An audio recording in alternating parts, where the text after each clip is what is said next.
अस्सलाम वालेकुम जी, अशफाक सत्ती आपके सामने मौजूद है। Pakistan versus Australia test match जारी है इस वक्त पर्थ में, and this is the first match of the series and I thought कि I should be talking to you about the state of our players mind and how they are playing and how they have been doing so far. अच्छा, चक्कर ये है कि let's start from the bowling. Bowling department में as we anticipated कि कहा यह जा रहा था कि पाकिस्तान को बड़े पड़ेंगे और पाकिस्तान को जो है पाकिस्तान का वीकेस्ट बॉलिंग अटैक है, तो इसमें कोई शुबा नहीं था कि वाकईतन एक साथ हमने दो प्लेयर्स को डेब्यू कराया। फिर उसके साथ नसीम शाह हमारे पास मौजूद नहीं थे, हारिस रऊफ ने खेलने से इनकार कर दिया, हसन अली को टीम में नहीं खिलाया गया। So these were the decisions that they were taken place और उसकी वजह से कहा जा रहा था कि इट्स गोना हर्ट अस। अच्छा, मुझे ये लगता है कि despite the fact initial phase के अलावा आर प्लेयर्स बोल्ड वेल। ये एक अलग बात है कि जो कैच ड्रॉप हुआ था that could have costed us much more, लेकिन मुझे अब्दुल्ला शफीक से तवक्को नहीं थी कि वो इस तरह से कैच ड्रॉप कर देंगे, फिर मिस चांसेस काफ़ी थे। फिर दूसरी चीज़ आपने ये देखी कि Shaheen Shah Afridi who's our premier fast bowler, सब यही सवाल करते हैं कि भाई क्या वजह है कि शाहीन शाह अफरीदी जब अपनी 20 साल की उम्र में 19 साल की उम्र में उस वक्त 145 प्लस बॉल कर सकता था और कंसिस्टेंटली कर सकता था, तो क्या वजह है कि वो अब एक 135 प्लस के एक मीडियम पेसर में तब्दील हो चुका है। लिटरली और attack is medium paced attack, जिसके अंदर मीडियम पेसर कौन कौन है?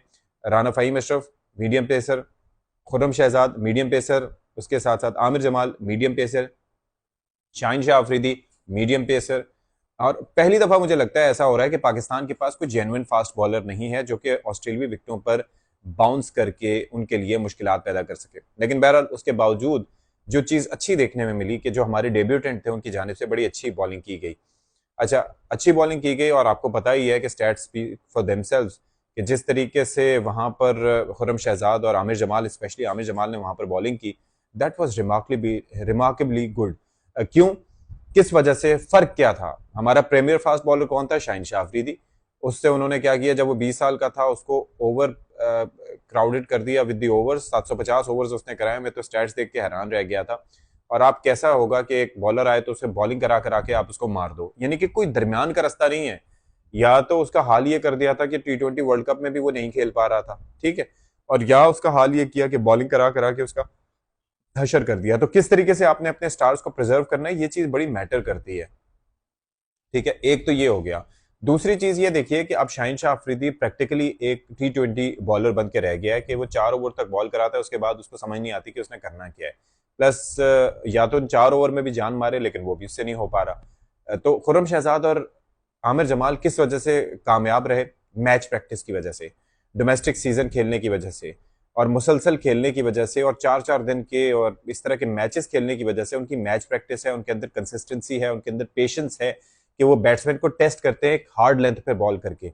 और हार्ड लेंथ पे बॉल करना आसान नहीं होता। उसके अंदर जरा सा अगर आपको मौका मिले तो फिर चांसेस होते हैं बैट्समैन के लिए आराम से रन स्कोर करने के, लेकिन कंसिस्टेंटली उस लेंथ पे बॉल करके उन्होंने बल्लेबाजों को परेशान किया and it was a very rewarding session for both of these bowlers. लेकिन चक्कर अब क्या है? चक्कर ये है कि इस कंसिस्टेंसी की वजह से उनको विकेट्स मिल गई, लेकिन पाकिस्तान ने बैटिंग में क्या किया?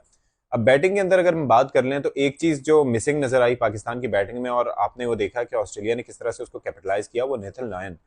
मतलब क्या वो बंदा जो है वो एक कंसिस्टेंट रहा है, उसकी 500 विकेटें होने लगी और पाकिस्तान के खिलाफ क्या जबरदस्त तरीके से उसने परफॉर्म किया है। लेकिन पाकिस्तान की बैटिंग की अगर हम बात करें तो राइट फ्रॉम द फ्रंट उनकी अप्रोच सही नहीं थी। मुझे ये लगता है they should have been positive. या तो अच्छा, दो तरह की चीजें, या तो अगर आपने रोकना है ना, 2 के ओवर से 2 की औसत से चलना है तो फिर take it till the end. मतलब हमें नजर आए कि यार आखिर तक जा रहे हैं और वो जो रोक रहे हैं उसका कोई नतीजा नजर आ रहा है, यानी कि उस 2 की औसत से करते करते करते करते वो रन्स कर रहे हैं, विकेटें बचा के रख रहे हैं। एक तो ये है कि आपने इतना स्लो स्कोर किया। दूसरा, स्लो स्कोर करने के बाद कल जब छोड़ के गए थे तो 132 पे 2 आउट थे, ठीक है। फिर उसके बाद आए तो उसके बाद 270-71 पर पूरी बिसात लिपट गई। और हमारे की प्लेयर्स, बाबर आजम, उसके रन्स का जो पैच चल रहा है अभी, आप अंदाजा कीजिए, किसी में 20 किए हैं, किसी में 22 किए हैं, किसी में 23 किए हैं, किसी में 27 किए हैं, कुछ इस तरीके से। भाई learn from the greats. Virat Kohli को पकड़ना है ना तो उसकी फिटनेस देखो कि उस बंदे की फिटनेस कैसी है, उसको सुनो, इंटरव्यू सुनो कि वो किस तरह से बात करता है, उसकी ग्रूमिंग किस तरह की है। I am not here to criticise Babar Azam, but look at his fitness. मतलब he is just a 28-29 year old guy and look at Virat Kohli, he look sleek. तो फिटनेस सबसे ज्यादा मैटर करती है, उसके बाद फिर आपकी मेंटल टफनेस और स्किल सेट है बाबर आजम के पास। He has all the shots in the world, he has all the talent in the world, but it needs to translate.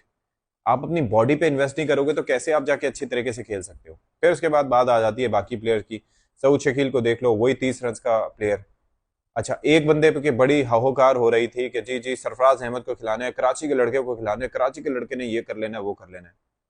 अंदाजा करो जी कितनी गेंदों का मेहमान रहा सरफराज अहमद। फिर आप सारे कह रहे हैं मिचेल स्टार्क ने जो बॉल डाली थी ना, वो तो कोई भी होता। अबे भाई कोई भी होता होता, लेकिन यहाँ पर सरफराज था और उसकी गिल्लियां उड़ गई। तो ये नहीं होना चाहिए था ना यार। सैफी भाई का तो जो एक्सपीरियंस है वो तो इट स्पीक्स फॉर इटसेल्फ। कहाँ गए वो सारे लोग जो स्टैट्स ला ला के यहाँ पर डाल रहे थे? मतलब एक बंदा जो कंसिस्टेंटली परफॉर्म कर रहा था उसको नहीं खिलाया, उठा के इनको खिला दिया।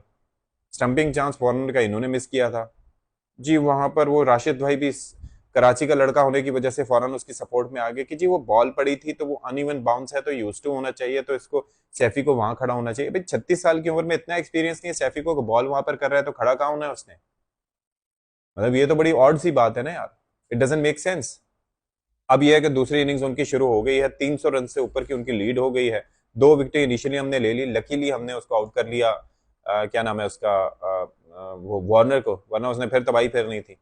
2 विकेटें हमने लेने के बाद अब ये है कि स्टीवन स्मिथ वगैरह क्रीज पर मौजूद हैं और 300 से ऊपर का मुझे ये लगता है, जो पैट कमिंस की मैंने कैप्टनसी देखी है अब तक, मुझे लगता है कि वो बड़ा बहादुर किस्म का बंदा है। आपको याद है कि पाकिस्तान में खेलते हुए किस तरह से उसने बड़ा एक 300 और रन का कोई स्कोर दिया था एंड एवरीबॉडी वाज सेइंग कि Pakistan has a chance to win this. लेकिन अब मुझे लगता है कि पाकिस्तान के साथ वही हाल करेगा, लेकिन फर्क सिर्फ इतना है कि विकेटें पाकिस्तान की नहीं होंगी, विकेटें होंगी ऑस्ट्रेलिया की। जहां पर 300 भी दे दिए ना पाकिस्तान को, तो मुझे नहीं लगता उनसे बनने। ठीक है, क्योंकि सेकंड इनिंग्स का प्रेशर, फिर नेदरलैंड जिस तरह से बॉलिंग करा रहा है, फिर पिच की सपोर्ट, टर्न वगैरह जो मिलेगा। हालांकि ये देखें, हालांकि ये ड्रॉप इन पिचेस है, लेकिन उसके बावजूद आप देख लें कि किस तरीके से जबरदस्त तरीके से देर प्लेइंग आउट। तो I think it's going to be a very good test match. लेकिन अगर उन्होंने, मुझे मुझे ये लगता है कि कल तक ये तकरीबन आधा खेल के आखिरी सेशन में पाकिस्तान को बैटिंग दे देगा और फिर पाकिस्तान की विकेटें लेने की कोशिश करेगा।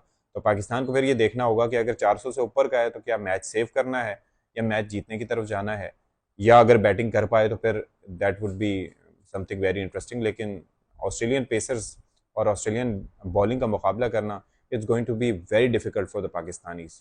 Let's see what happens.